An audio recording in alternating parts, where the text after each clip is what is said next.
Swanand social foundation हे YouTube channel लाल button दाबून सबस्क्राइब करा। अजून व्हिडिओ पाहण्यासाठी बेलचे चिन्ह दाबा। धन्यवाद। रामकृष्ण हरी।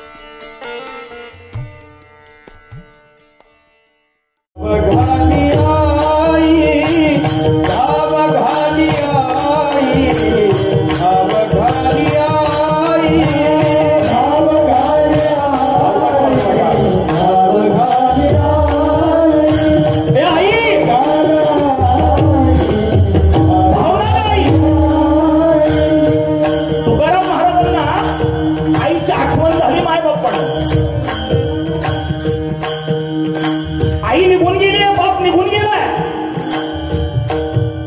पांडुरंगाकडे पाहिलं, आई आठवली। ज्ञानोबारांचं दर्शन करता गेले, आई आठवली। पुरुष म्हणून जन्माला आले, पण तुम्हाला मला आईचं प्रेम ज्यांनी दिलं ना ते संत श्रेष्ठ ज्ञानेश्वर महाराज। ऐकताय ना की माझा आवाज पहिल्यासारखं करतो, मोकळा थोडा आणि पेटीचा आवाज थोडा वाढवतो। निस्वार्थ प्रेमाचं प्रतीक आई आहे। तो बरं बघतायत पांडुरंगाकडे आणि पांडुरंगाला म्हणतायत, हे आई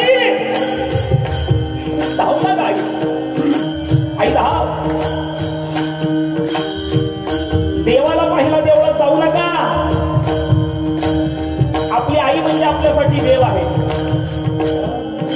ये तो सच है कि भगवान है, ये तो सच है कि भगवान है। ऐकताय माझं भगिनींनो कीर्तन, खरं आहे ना देव आहे ते। तुम्ही पंढरपूरला जाता ना, हो माना नाही तर नाही माना, जाता पंढरपूर 17, 18 तास रांगेमध्ये उभं राहून पांडुरंगाचं दर्शन घेतात। कधी बोलला का तो तुमचा बोलला कधी नाही बोलला तो बोलला नाही म्हणून देव नाही का? देव आहे, खरंय देव आहे। ये तो सच है कि भगवान है मगर फिर भी अनजान है। देव आहे पण तो आमच्या बरोबर बोलत नाही हो। मग तो बोलावा असं आम्हाला वाटतं, मग आम्ही कुठे जावं? धरती पे रूप माँ बाप का उस विधाता की पहचान। आई देव आहे ना, धावत आली आई, आता पाहतेस का?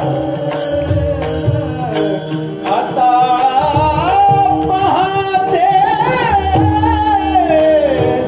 काही,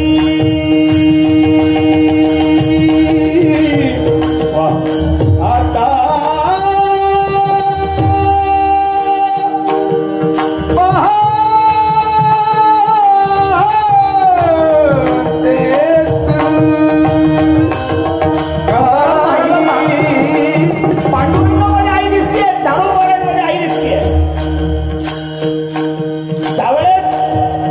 विठ्ठलपंत आणि आईसाहेब देह त्याग करण्यासाठी निघालेले आहेत।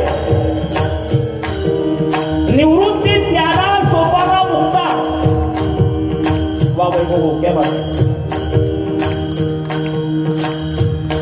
विठ्ठलपंत आणि आईसाहेब देह त्याग करण्यासाठी निघालेले आहेत।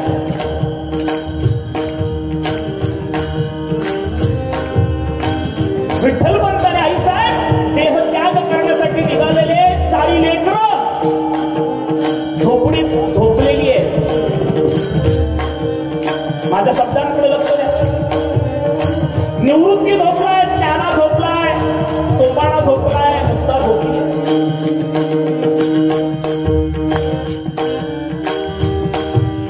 सावध नव्हतं हो आई रुक्माईला, निघवत नव्हतं, पाय बाहेर पडत नव्हते।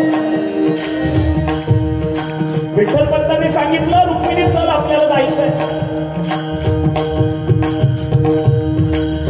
विठ्ठलपंतांनी पाऊल बाहेर ठेवलं आणि पाठीमाग आईसाहेब निघाले।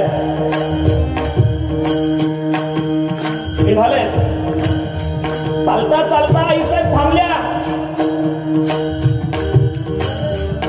विठ्ठलपंतांनी विचारलं, रुक्मिणी का थांबली असतं? एकदा फक्त माझ्या लेकरांना पाहून येते हो।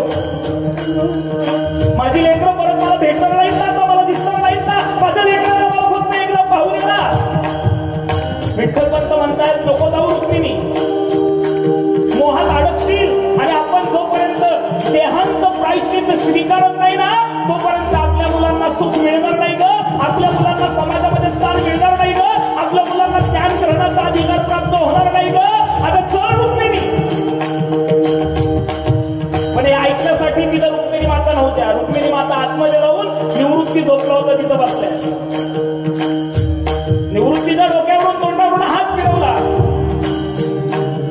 आणि जड अष्टक करणारे झोपलेल्या निवृत्तीला आईसाहेब सांगू लागल्या, मनातल्या मनात बोलतायत आईसाहेब, राजा निवृत्ती नको, राजा निवृत्ती चाललो ना रे आम्ही. निवृत्ती राजा, तुझी आई तुला आता परत दिसणार नाही रे, तुझे बाबा तुला परत दिसणार नाही रे. राजा तू मोठा आहे, माझ्या ज्ञानाची काळजी घे, माझ्या सोपानाची काळजी घे, माझ्या मुक्तीची काळजी घे रे. चाललो आम्ही. आणि विठ्ठलपंत आईसाहेब देहत्याग करण्यासाठी निघून गेले.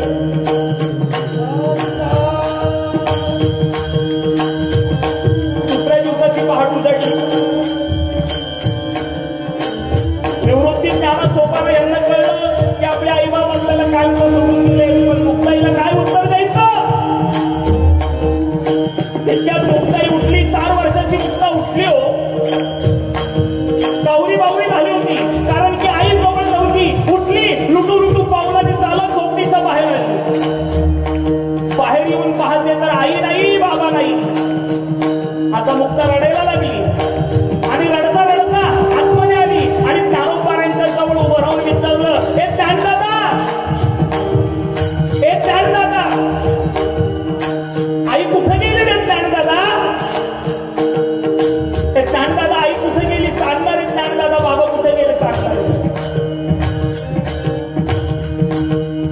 आतापर्यंत आवरलेले अश्रू ज्ञानोबारांनी अश्रूंना वाट मोकळी करून दिली आणि ज्ञानोबारांनी मुक्ताईला आलिंगन दिलं, कडेवर घेतलं आणि मुक्ताईला सांगितलं, हे मुक्ते,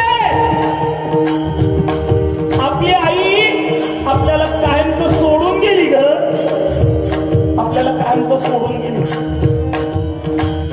मुक्ताईने अर्थ किंकाळी दिली, आई बाबा, आई बाबा. आणि मुक्ताई एक एक प्रश्न विचारू लागली. हे ज्ञानदादा सांगणार आहे, कुठे गेली आई. ज्ञानदादा, खरंच कडे आई येणार नाही. हो ग मुक्ती, आई आता परत कधीच येणार नाही. हे ज्ञानदादा, मग सांगणार आहे, कोणाच्या बोटाला धरून मी इंद्रायणीवर जायचं, कोणाच्या बोटाला धरून मी सिद्धेश्वराचं दर्शन घ्यायचं, कोणाच्या बोटाला धरून मी इंद्रायणीवर आंघोळ करण्यासाठी जायचं. मला कोण गावचा घाट, शिवचा घाट, माऊचा घाट भरवेल ते ज्ञानदादा. आणि मुक्ताईने शेवटचा प्रश्न विचारला, हे ज्ञानदादा, सांगणारे मला आईचं प्रेम कोण देईल. ज्ञानोबारांनी आपल्या बहिणीला कवटाळलं आणि बहिणीला सांगितलं, मुक्ते रडू नको, मी देईल तुला आईचं प्रेम. आणि ज्ञानोबारांनी फक्त आपल्या बहिणीला शब्द दिला नाही, ज्ञानोबारांनी तुम्हाला मला आई बापाचं प्रेम दिलं. म्हणून वेदशास्त्र देती ग्वाही म्हणती ज्ञानाबाई आई आई. म्हणून मातोश्री अखंड सौभाग्यवती शेवंताबाईंच्या मी मुलांना सांगेल, आई गेलीये पण त्या आईला कवटाळावं वाटतं, आईला आलिंगन द्यावं वाटतं ना. आळंदीला या आणि ज्ञानोबारांच्या समाधीला मिठी मारा आणि म्हणा, धाव घाली आई,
अंतःकरणामध्ये पाझरू लागेल.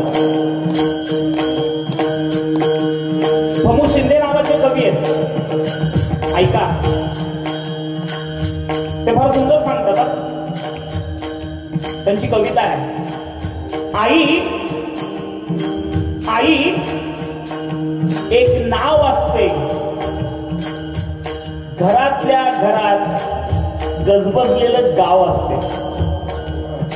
आई एक नाव असते, घरातल्या घरात गजबजलेलं गाव असते. सर्वात असते तेव्हा जाणवत नाही, सर्वात असते तेव्हा जाणवत नाही. नसती कुठं तरी नाही म्हणवत नाही. सर्वात असते तेव्हा जाणवत नाही, नसती कुठं तरी नाही म्हणवत नाही. आई खरंच काय असते? आई खरंच काय असते? लेकराची माय असते, वस्त्राची गाय असते, दुधाची साय असते, लंगड्याचा पाय असते, धरणीची ठाय असते. आई असते जन्माची शिदोरी, आई असते जन्माची शिदोरी, जी सरतही नाही आणि उरतही नाही, अशी जन्माची शिदोरी असते.